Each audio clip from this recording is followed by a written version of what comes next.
जी सब लोग लगाया वो जी, पादरिया ने समझा वो जी।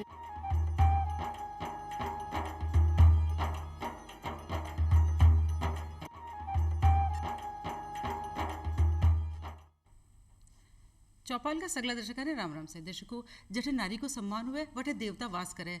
और आपा घर की जो महिला हुए वहाँ ने सबने लक्ष्मी तो बोला यहाँ, और बेटिया ने देवी बोला, और जो माँ हुए वह तो बच्चा की प्रथम गुरु हुए। हर जगह महिला को सम्मान है, नारी को हर रूप में अपने घर में सम्मान हुए। लेकिन कदे कदे आपा सुना देखा पढ़ा कि महिलाओं के साथ कई तरह का अपराध भी हो रहा है, कई तरह की वहाँ के साथ घरेलू हिंसा भी हो रही है, और कई तरह वहाँ को कई बार तो बड़ा घृणित कृत्य भी वहाँ के साथ किए जावे है। तो ये जो कृत्य है, ये जो अपराध है, यहाँ कहते हैं ये कई तरह का कानून बने हुआ है, कई तरह का अधिनियम भी बने हुआ है, और ये हर महिला को अधिकार है कि वो इन्हें जाने। और ये जो जितना भी ये उत्पीड़न है, ये एक तरह से अपराध ही है। तो आज आप इस विषय पर चर्चा कराना, और आपने साथ चर्चा करवाने स्टूडियो में पधारे हैं डॉक्टर चेतना। आपको बहुत बहुत स्वागत है। आप न्यायिक अधिकारी है, और वर्तमान के मायने आप आर्म्स फोर्स के मायने अधिकरण में कार्यरत हैं। तो चेतना जी, सबसे पहले आप माँ का जो नमस्कार दर्शक है वाने यह समझाओ कि जो एक आम महिला है वह किस प्रकार से समझे कि भाई वी के साथ उत्पीड़न हो रहा है, विने किस तरह से समझ में आवे कि भाई ये जो हमारे साथ हो रहा है वो कोई आम चीज़ को है, या कोई मतलब रोज घर में हो बाड़ी की कोई घटना को है, या एक अपराध है, यह बताओ आप। देखिए, जैसे कि आप घर में रहते हैं और आपके साथ शारीरिक रूप से मारपीट की जा रही है, कोई आपको धक्का देता है तो वह शारीरिक उत्पीड़न है। कोई डंडे से पिटाई हो रही है, ये भी शारीरिक उत्पीड़न में आता है। इसके अलावा आपके साथ गाली गलौज की जा रही है, ताने मारे जा रहे हैं, आपको प्रताड़ित किया जा रहा है कि आप सुंदर नहीं हो, आपका रंग काला है, आपने पुत्र को जन्म नहीं दिया। कभी कभी महिलाओं को बांझ इस तरह के शब्द कहे जाते हैं, या तुम गरीब परिवार से हो। इस तरह के जो ताने दिए जाते हैं ये मौखिक या भावनात्मक उत्पीड़न की श्रेणी में आते हैं।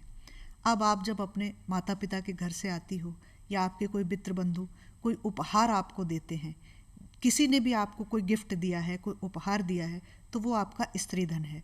उसको उपयोग करने पर अगर रोक लगाई जाती है कि आप इसको उपयोग नहीं कर सकते, अपने गहनों को पहन नहीं सकते हो, या ये आपको साड़ी गिफ्ट में मिली है, या आपको नहीं पहननी है, ये किसी और को दे दो, ननद को दे दो, तो ये आर्थिक उत्पीड़न है। इसके अलावा अगर आप काम पर जाना चाहते हो, नौकरी करना चाहते हो, पढ़ाई करना चाहते हो, और आपको उससे रोका जाता है, आपके पैसे को खर्चे पर रोका जाता है, आप अपने जेवर को किसी को देना चाहते हो या तोड़कर नया बनाना चाहते हो, उस पर रोक लगाई जाती है, तो यह आर्थिक उत्पीड़न की श्रेणी में आता है। फिर परिवार में आप किसी एक देवी देवता को मानना चाहते हो, वो कहते ये नहीं, इसकी बजाय आप दूसरे देवी देवता को मानो, या ये हमारे गुरु हैं इनको मानो, इन रीति रिवाजों को करो। इसका अगर दबाव बनाया जाता है तो ये भी संस्कारजनक हिंसा और उत्पीड़न की श्रेणी में आता है। आपको आपके माँ बाप को प्रताड़ित करने के लिए कोई ताने दिए जाते हैं, उनके लिए बुरा भला कहा जाता है, तो ये भावनात्मक हिंसा की श्रेणी में आता है। इसके अलावा आपके प्रति यौन उत्पीड़न किया जाता है, जैसे कि आपसे शारीरिक संबंध बनाने के लिए किसी दूसरे व्यक्ति के साथ, अपने पति के अलावा किसी दूसरे व्यक्ति के साथ शारीरिक संबंध बनाने का दबाव डाला जाता है, या ज़बरदस्ती की जाती है। ये सब यौन उत्पीड़न की श्रेणी में आता है। यदि आप कामकाजी महिला हैं, काम पर जाती हैं, मजदूरी पर जाती हैं, या कोई असंगठित क्षेत्र में काम करती हैं, जैसे घर पर बाई इत्यादि का काम करती हैं, वहाँ भी आपके साथ अगर कोई गलत हरकत की जाती है, आपके साथ छेड़खानी की जाती है, आपको साथ कोई अश्लील छीटाकशी की जाती है, अश्लील साहित्य दिखाया जाता है, तो यह भी यौन उत्पीड़न की श्रेणी में आता है। तो दर्शकों, जी प्रकार से अपने डॉक्टर चेतना बता रहा है कि ये जो सब श्रेणियां हैं, ये सब अपराध की श्रेणी है, और इन्हें अपने समझना चाहे, और ये सब अपने ये कहता है कानूनी अधिकार भी मिले है, और वह इको इस्तेमाल कर आपकी सुरक्षा कर सके है। अच्छा, एक जो घरेलू हिंसा है, ये भी एक आम महिला है, वह घरेलू हिंसा ने किस प्रकार से समझे, और घरेलू हिंसा के तय कोई विशेष कोई कानून या कोई अधिनियम बने हुए है, इसके अलावा भी। बहुत सही पूछा आपने। घरेलू हिंसा से महिलाओं का संरक्षण अधिनियम बना हुआ है। इसके तहत घर में अगर किसी महिला के साथ उत्पीड़न किया जाता है, हिंसा की जाती है, मारपीट, जैसे अभी जो भी मैंने आपको उत्पीड़न बताए, ऐसी कोई घटना की जाती है, हिंसा की जाती है, उसकी शारीरिक सुरक्षा को, उसके स्वास्थ्य को हानि पहुंचाई जाती है, चोट पहुंचाई जाती है, तो यह सब घरेलू हिंसा की श्रेणी में आता है। घरेलू हिंसा से तात्पर्य यह है कि कोई भी महिला जो घर में रह रही है, चाहे वह पत्नी है या लिव इन रिलेशन में रहने वाली महिला है, माता है, बहन है, बेटी है, कोई भी महिला हो, उसके साथ कोई भी सदस्य, घर का कोई भी सदस्य, पुरुष सदस्य या कोई उस पुरुष सदस्य की नातेदार, रिश्तेदार महिला सदस्य भी उसके साथ हिंसा का व्यवहार करते हैं, मारपीट करते हैं, ताने कसते हैं, या उसको कोई खाने पीने पर रोक लगाते हैं, उसको कोई चीज़ खरीदने पर रोक लगाते हैं, उसको अपना पैसा खर्च करने पर रोक लगाते हैं, कमाई के लिए बाहर नौकरी करने नहीं जाने देते हैं, तो ये सब घरेलू हिंसा की श्रेणी में आते हैं। अच्छा, घरेलू हिंसा की पे मतलब लागू होवे कई बेटी पे भी, बहू पे, मतलब किन किन कौन कौन घर की महिला है जी पे ये अधिनियम लागू हुआ, वही बताओ सर।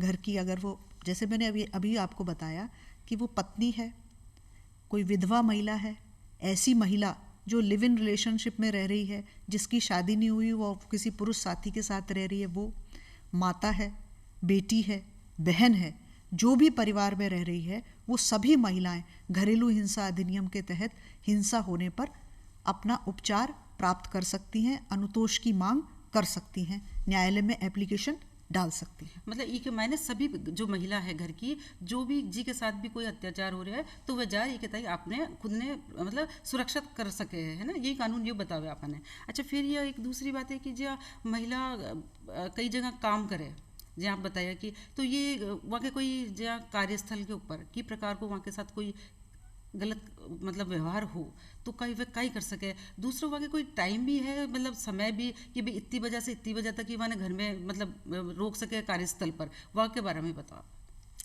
देखिए, कार्यस्थल पर यौन उत्पीड़न के विरुद्ध संरक्षण अधिनियम भी बनाया गया है। महिलाओं को संविधान के तहत पुरुषों के समान अधिकार हैं, चाहे वो अपना समानता से जी सकती है, अपनी इच्छा का काम कर सकती है, नौकरी कर सकती है, बाहर जा सकती है, पढ़ाई कर सकती है, तो उसको समानता का अधिकार है। लेकिन जब हमने देखा कि महिलाएं काम करने जाती हैं, तो आप भी सब जानते हैं, आस पड़ोस की घटनाओं के बारे में सुनते होंगे, अखबार में भी रोज़ पढ़ते हैं कि महिलाओं के साथ उत्पीड़न का व्यवहार किया जाता है, उनको सुरक्षा नहीं होती है, तो डर के मारे वो घर में बैठ जाती हैं और काम पर नहीं जा पाती हैं।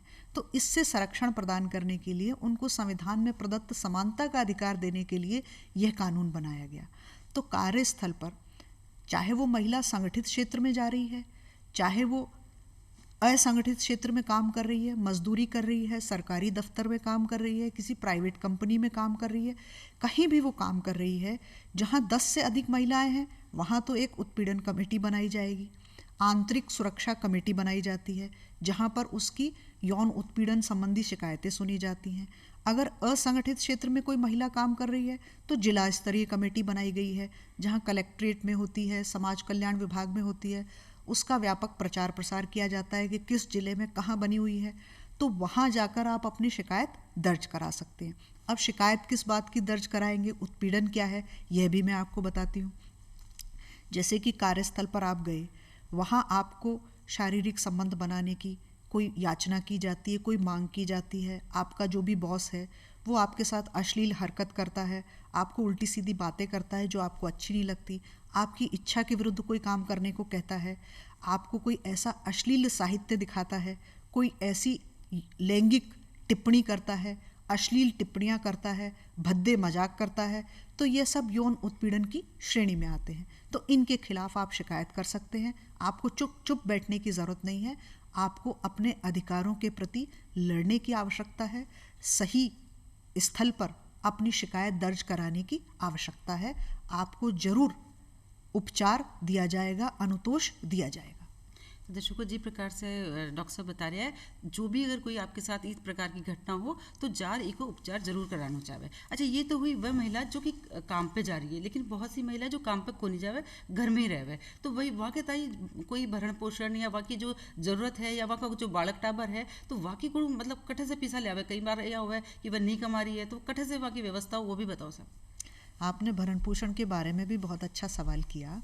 देखिए, कई बार ऐसा होता है कि महिला खुद कमा नहीं रही है, घर में रहती है और उसका पति उसको ज़रूरत का सामान लाने से, भरण पोषण या कोई भी ज़रूरत का सामान है उसके लिए पैसा देने से मना कर देता है। तो वो महिला क्या करे? उसके रोज़ की ज़रूरत की है, कोई दवाई लेनी है, कोई और कपड़े लत्ते की आवश्यकता है, कोई और खाने पीने की सामान की आवश्यकता है, तो वह कहाँ से लाए? अपने बच्चों को पढ़ाना चाहती है तो उसके लिए भी पिता मना कर देता है, तो वो महिला क्या करे? तो देखिए, इसके लिए पत्नी जो है वो अपने पति से भरण पोषण की मांग कर सकती है। बेटी है और नाबालिग बेटा है, वो अपने पिता से भरण पोषण की मांग कर सकते हैं। माता है, वो अपने पुत्र से भरण पोषण की मांग कर सकती है। लेकिन इसके लिए ज़रूरी यह है कि उसके पास खुद के पास कोई कमाई का साधन नहीं हो। अगर कोई स्त्री अपना भरण पोषण करने में असमर्थ है, अर्थात उसके पास स्वयं की कमाई का कोई साधन नहीं है, तो ऐसी स्थिति में यदि उसका पति, बेटा या पिता भरण पोषण करने से मना कर देता है, तो वह न्यायालय में इसके लिए दरखास्त दे सकती है। जैसे CRPC की धारा 125 है, उसमें वह मजिस्ट्रेट कोर्ट के समक्ष एप्लीकेशन दे सकती है। तो इसमें पत्नी, पुत्री और माता तीनों भरण पोषण के लिए आवेदन कर सकते हैं। एक हिंदू दत्तक एवं भरण पोषण अधिनियम है, उसके तहत भी बच्चे अपने पिता से भरण पोषण की मांग कर सकते हैं। इसके अलावा हिंदू विवाह अधिनियम में पत्नी अपने पति से भरण पोषण की राशि के लिए मांग कर सकती है। अभी जो मैंने अधिनियम आपको बताया, घरेलू हिंसा से महिलाओं का संरक्षण अधिनियम, इसमें भी महिलाएं भरण पोषण की राशि के लिए मांग कर सकती हैं। बहुत अच्छी बात बताई कि जो महिला है वह आपका अधिकार ने प्राप्त कर सके, और अगर कमाई को साधन कौन है तो वह या मतलब धन की व्यवस्था करवा को कानून में व्यवस्था है कि वह आपके परिवार के जन से पीसा लेर आपको जीवन यापन कर सके। अच्छा, महिला जो है वो अक्सर पुत्रिया ने बोझ ये वास्ते भी मानी गई है कि भाई दहेज देना पड़े लो, और जो दहेज है वो एक तरह से अपराध है, या तो सभी सुनाओ लेकिन समझा को नहीं कि भाई कई अपराध है, क्यों कतरो भाई क्या है, देणो है कि नहीं देणो है, कहीं लेबो भी अपराध है, कहीं देबो भी अपराध है, और फिर देनो भी पड़ रहा है, समझ में नहीं आ रही है। तो ये जो दहेज की जो प्रथा है, इसके बारे में कई कानून बने हुए है, ये आप माँ के दर्शकों ने समझाओ।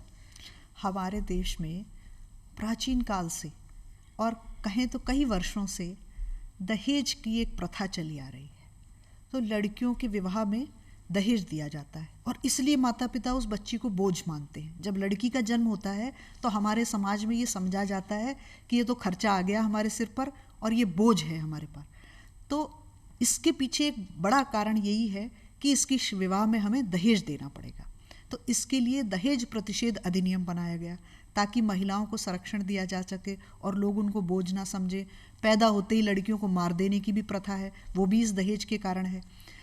तो इस दहेज प्रतिषेध अधिनियम का मुख्य प्रावधान ये है कि अगर कोई व्यक्ति दहेज मांगता है तो वह अपराधी है। जो माता पिता लड़की के विवाह में दहेज देते हैं, उस दहेज की मांग की पूर्ति करते हैं, वह भी अपराधी हैं। और अगर ऐसे विवाह में कोई मध्यस्थ है, वह भी अपराधी की श्रेणी में आता है। तो वो तीनों को दंडित किया जाएगा। मतलब जो बीच में ब्याह करा वालों है वो भी अगर दहेज की लेबा देबा की बात करें तो वो भी पकड़े जाओ, वो भी पकड़ा जाएगा। अच्छा, और देबो भी अपराध है, लेबो भी अपराध है। लेकिन मान लो आप खुशी से कोई चीज़ देवा तो कहीं वो भी दहेज मानी जाए लो। हाँ, ये आपने बहुत अच्छी बात कही कि क्या दहेज प्रतिषेध अधिनियम बनने के बाद कोई भी माता पिता अपनी बेटी को कोई उपहार ही नहीं दे सकते? ऐसा नहीं है। अपनी इच्छा से, अपनी मर्जी से और अपनी खुशी से बेटी को कोई भी उपहार दिया जा सकता है। उसके मित्र भी दे सकते हैं, माता पिता भी दे सकते हैं और रिश्तेदार भी दे सकते हैं। वह दहेज की श्रेणी में नहीं आ सकता है। लेकिन अगर कोई लड़के वाले मांग करते हैं कि हमको ये चीज़ दो, ये गाड़ी दो, ये स्कूटर दो, ये फ्रिज दो, तो वो दहेज की श्रेणी में आता है। लेकिन इस कानून में एक बहुत विशेष प्रावधान किया गया, नियम बनाया गया है, जिसमें जो भी उपहार बच्ची को अपनी खुशी से आप देना चाहते हैं उसकी सूची बनाई जाएगी। उस सूची को दोनों पक्ष अपने पास रखेंगे, तब वो दहेज की श्रेणी में नहीं आता है। तो जैसा कि आपने पूछा कि कोई अगर अपनी इच्छा से देना चाहे तो खूब खुशी से आप दे सकते हैं, लेकिन मांग की पूर्ति नहीं करोगे। और वो जो धन दियो, जो गिफ्ट जिन्हें आप बोल उपहार दियो, वो लड़की को खुद को उन पर अधिकार हो लो। हाँ, वो लड़की का स्त्रीधन कहलाता है और उस पर उसका पूर्ण अधिकार होता है। चाहे जेवर दिए हों, चाहे पैसा दिया हो, कपड़े लत्ते दिए हों, उसको कोई ले नहीं सकता ससुराल वाला। उस पर उसका पूर्ण अधिकार है और वो अपनी इच्छा के अनुसार उसका उपयोग करेगी, उपभोग करेगी, पहनेगी, चाहे जिसको दे। अगर जेवर तुड़वाना चाहती है तो तुड़वा सकती है, नया बनाना चाहती है बना सकती है, उसको उस पर रोक नहीं लगाई जा सकती, वो उसका स्त्री धन है। तो दर्शकों जी प्रकार से डॉक्टर साहब बता रहे हैं कि भाई जो स्त्री धन आपने मिलो वो ना तो लेबाड़ो वापस मांग सके, है ना, और ना जिन आपा को ससुराल वाला कोई उनसे मांग सके, और वो को खुद को निजी है बिना चाहे जिस तरह से उसको उपयोग को कर सके है। अब आज ये आप बताइए कि दहेज का चक्कर में कई बार लड़कियां की हत्या जैसी भी घटना हो है समाज में, तो यह आप दर्शकों ने बताओ कि ये एक तो लैंगिक जांच जो करावे कई वो अपराध है, और एक जो ये भ्रूण हत्या जो हो रही है इसके बारे में भी कोई कानून है, कोई अपराध है या ये कोई सजा है, इसके बारे में आप जानकारी दो। देखिए, आप देख रहे हैं आजकल इतना विज्ञान टेक्नोलॉजी ने तरक्की कर ली है और ऐसी ऐसी मशीनें बन गई हैं कि अगर कोई बच्चा गर्भावस्था में है, कोई महिला गर्भवती है, तो उसकी जांच करके डॉक्टर ये बता सकता है कि गर्भ में बच्चा जो है वो लड़का है या लड़की है। और हमने पिछले कई वर्षों में ये देखा भी है, आप सब भी जानते हैं कि अगर गर्भ में लड़की है तो उसको गर्भ में ही मार दिया जाता है, कई बार जन्म के बाद भी मार दिया जाता है, लेकिन गर्भ में ही उसकी हत्या करने का कर दी जाती है। तो इस सब को अपराध माना और लिंग चयन एवं कन्या भ्रूण हत्या प्रतिषेध अधिनियम बनाया गया, जिसमें कि गर्भावस्था के दौरान लिंग की जांच करवाना दोनों ही अपराध हैं। कोई भी डॉक्टर, कोई भी मेडिकल प्रैक्टिशनर ऐसी कोई जांच नहीं कर सकता है और उस महिला को या उसके परिवार वालों को यह नहीं बता सकता कि वह गर्भ में पल रही संतान जो है वह लड़की है या लड़का है। यह कानूनी अपराध है। अगर कोई ऐसा करता है तो उसको दंडित किया जाएगा और यह गैर जमानती अपराध है। डॉक्टर साहब बहुत अच्छी बात बताई कि भाई ये जो महिला है, अच्छा जो गर्भ धारण करवा को अधिकार भी कई महिला को है, या घर का सदस्य या सास है या कोई देरानी जेठानी जोड़ डाले कि भाई थे अब कर लो, अब लड़की है तो लड़कों कर लो, इस तरह के भी जो घर में बातें हुआ है तो वो भी कई घरेलू हिंसा या अपराध में आवे, कई वे भी श्रेणी है, कई वाकई भी बिल्कुल सही है। गर्भ धारण करना और संतान को जन्म देना महिला का अधिकार है। उसके ऊपर कोई यह दबाव नहीं डाल सकता कि अब तुम संतान को जन्म दो या गर्भ धारण करो। अगर तुम्हारे लड़की हो गई है, 2 लड़की हो गई है, तो अब आप लड़के को जन्म दो और लिंग चयन कराइए। अगर तीसरी भी लड़की है तो उसकी गर्भ में हत्या कर दी जाए और फिर तुम दोबारा प्रयास करो। तो ये सब जो बातें हैं ये सब अपराध की श्रेणी में आती हैं और इसके लिए दंडित किया जा सकता है। अच्छा, एक जो महिला ने सुरक्षा, जहाँ आप कहा कि सामाजिक सुरक्षा मिले बहुत ज़रूरी है, कई प्रकार का अपराध महिलाओं के साथ होता रहे, तो ये महिलाओं के साथ सामाजिक सुरक्षा किस प्रकार से मैंने मिले, कई कानून है ये भी बताओ आप माँ दर्शकों ने। अभी भी मैंने आपको कई कानून बताए और महिलाओं को समानता का अधिकार देने के लिए और समाज में सुरक्षा प्रदान करने के लिए कई कानून बनाए गए। जैसे आप 498A सभी जानते हैं, सभी सुनते रहते हैं। तो जो दहेज के लिए उत्पीड़न किया जाता है, दहेज के लिए उसके साथ दहेज की मांग पूर्ति के लिए शारीरिक क्रूरता की जाती है, वह अपराध है। वह आईपीसी की धारा 498 के अधीन गैर जमानती अपराध है। इसके अलावा महिलाओं के अशिष्ट रूपण प्रतिषेध अधिनियम बनाया गया, जिसमें महिलाओं को अश्लील रूप में दिखाना, अशिष्ट चित्रण करना, टीवी पे फोटो दिखाना या पोस्टर छापना, ये सब अपराध की श्रेणी में आता है। फिर आप जानते ही हैं सती प्रथा निवारण अधिनियम है, तो महिला को पति की मृत्यु के बाद सती होने के लिए दबाव डालना, यह भी कानूनी अपराध है। बाल विवाह प्रतिषेध अधिनियम है, छोटी बच्चियों का विवाह करना, उसको कम उम्र में शादी का बोझ डालना और दूसरे परिवार में भेज देना, पढ़ाई से वंचित कर देना, इन सब से रोकने के लिए भी बाल विवाह अधिनियम बनाया गया। दहेज प्रतिषेध अधिनियम बनाया गया, जो मैंने अभी आपको बताया ही है। घरेलू हिंसा से महिलाओं का संरक्षण अधिनियम है। इसके अलावा कार्यस्थल पर यौन उत्पीड़न के विरुद्ध अधिनियम है। तो इस तरह के कई अधिनियम बनाए गए हैं। और भी महिलाओं को संरक्षण देने के लिए समान वेतन अधिनियम है, प्रसूति लाभ अधिनियम है, कामकाजी महिलाओं को प्रसूति लाभ दिए जाते हैं। तो इस तरह से कई कानून बनाए गए हैं जो महिलाओं को समाज में सुरक्षा और संरक्षण प्रदान करते हैं। अच्छा, जिस प्रकार से एक कोई लड़की है वो विवाह न करबो चाहे तो उनका जबरदस्ती विवाह करबो, और कोई से अगर वो विवाह करबो चाहे तो उसे ना करबो देबो, क्या ये भी अपराध की श्रेणी में या घरेलू हिंसा में या इस तरह का कोई अपराध बने पे भी? बिल्कुल सही है। देखिए, महिला को, बच्ची को, लड़की को अपनी इच्छा से विवाह करने की स्वतंत्रता है। तो उसके ऊपर यदि विवाह करने का, किसी पुरुष विशेष से विवाह करने का दबाव बनाया जाता है, जैसा कि आपने कहा वो विवाह नहीं करना चाहती तो उस पर दबाव बनाया जाता है, या जिस व्यक्ति से वो विवाह करना चाहती उससे नहीं करने देने के लिए दबाव बनाया जाता है, तो ये सब घरेलू हिंसा की श्रेणी में आते हैं और इसके विरुद्ध वह न्यायालय का दरवाज़ा खटखटा सकती है। अच्छा, एक सांस्कृतिक उत्पीड़न भी हुए जी के मायने कि मतलब जहाँ आप गाँव में कई बार देखा कि भाई कोई महिला ने डायन घोषित कर दे, फिर उन्हें उनके साथ दुर्व्यवहार करियो जावे, तो वो काई अपराध है और वो किससे की प्रकार से सुरक्षा कोई प्राप्त कर सके? जैसे डायन प्रतिषेध अधिनियम भी बनाया गया है। पहले हम देखते थे कि कई बार महिला को डायन घोषित कर दिया कि ये महिला गलत काम करती है, ये टोने टोट के करती है, इस तरह से कर कर उसको उत्पीड़ित किया जाता था सामाजिक मान्यताओं की हवाला देकर। और इस तरह से जो महिलाओं का उत्पीड़न किया जाता है और उसको समाज से बर्खास्त कर दिया जाता है, उसके साथ दुर्व्यवहार किया जाता है, ताने कसे जाते हैं, उसको देखते ही लोग मुंह फेर लेते हैं, गाली गलौज करते हैं, तो ये सब उत्पीड़न की श्रेणी में आता है और इससे भी महिलाओं को सुरक्षा प्रदान की गई है। अच्छा, एक जो है स्त्री ने जो है वो शिक्षा को अधिकार बराबर है, तो अगर कोई बच्ची ने शिक्षा के ताई रोके या उन्हें आगे पढ़वा न दियो जाए तो कई वो अपराध है और उनके ताई वो काई कर सके, वह भी आप बताओ। देखिए, समान शिक्षा के लिए भी अधिनियम बनाया गया है, तो किसी भी बच्चे को, चाहे वो पुरुष हो या महिला हो, दोनों को ही पढ़ाई से नहीं रोका जा सकता, ये उसका अधिकार है।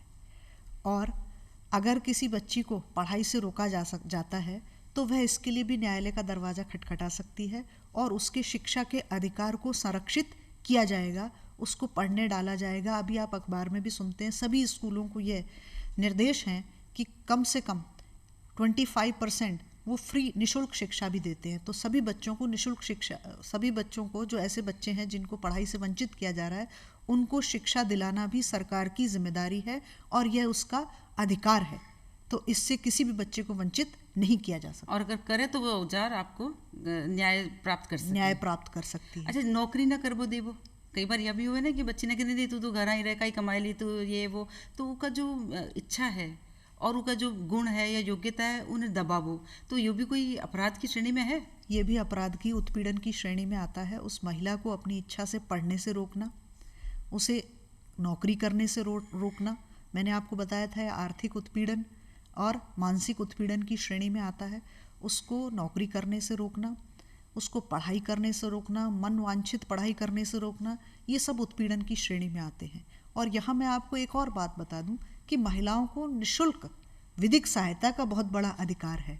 तो जहाँ आपके साथ इस तरह का उत्पीड़न हो रहा है और आप न्यायालय का दरवाज़ा खटखटाना चाहते हैं, और चूँकि आपके पास साधनों की कमी है, आर्थिक साधनों की कमी है, तो वकील की फ़ीस देना भी मुश्किल है, तो ऐसी स्थिति में क्या करूँ, कोर्ट का ये वकील भी करना पड़ेगा।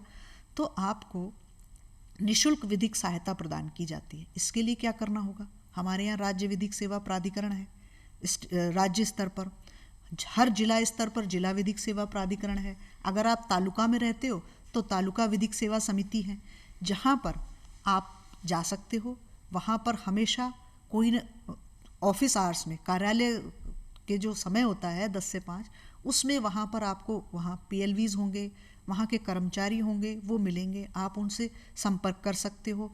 वहाँ वो आपको फॉर्म देंगे, एक निःशुल्क विधिक सहायता का फॉर्म उपलब्ध कराया जाएगा और उस फॉर्म पर आप अपनी जो भी जानकारी है वो भरकर दे दोगे और उस फॉर्म को वहाँ जमा करा दोगे, तो आपको निःशुल्क रूप से, यानी बिना किसी फीस दिए, वकील की सेवा उपलब्ध कराई जाएगी और आप उससे कानूनी सलाह लेकर अपने प्रति जो भी उत्पीड़न हो रहा है या और भी कोई आप सहायता चाहते हो, न्यायालय का दरवाज़ा खटखटाना चाहते हो, तो आप वो आवेदन करके वकील की सेवा प्राप्त करके और आप अपने अधिकारों का संरक्षण कर सकते हो। तो दर्शकों, जिस प्रकार से ये कितनी अच्छी बात है, मतलब कितनी उपयोगी बात है, ये बहुत ही ज़रूरी बात है कि आदमी कई बार पाछे ई वास्ते रह जावे कि भाई मैं कटे जाऊँ, कटे वकील करूँ, कटे पैसा दूँ और कटे से खर्चो करूँ, हमारा कानूनी अधिकार ले बाग का कई कारण पीछे ई वास्ते लोग रह जावे। तो आप बताइए यह बात कि भाई ये फ्री है और महिलाओं के तौर मतलब तो खास तौर पर हर तरह का वहाँ सुविधा उपलब्ध है। अब आपकी मतलब आप सारा कानून भी बता दिया और कानून के साथ साथ मैंने लेबा का अधिकार भी बता दिया। अब एक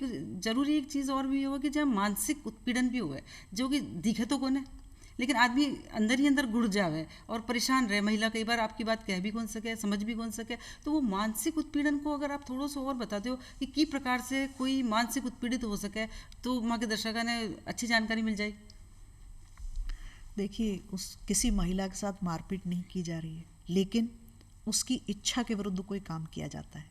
वह पढ़ना चाहती है, उसको पढ़ने नहीं दिया जाता है। वह नौकरी करना चाहती है, नौकरी नहीं करने दी जाती, उसे ताने कसे जाते हैं।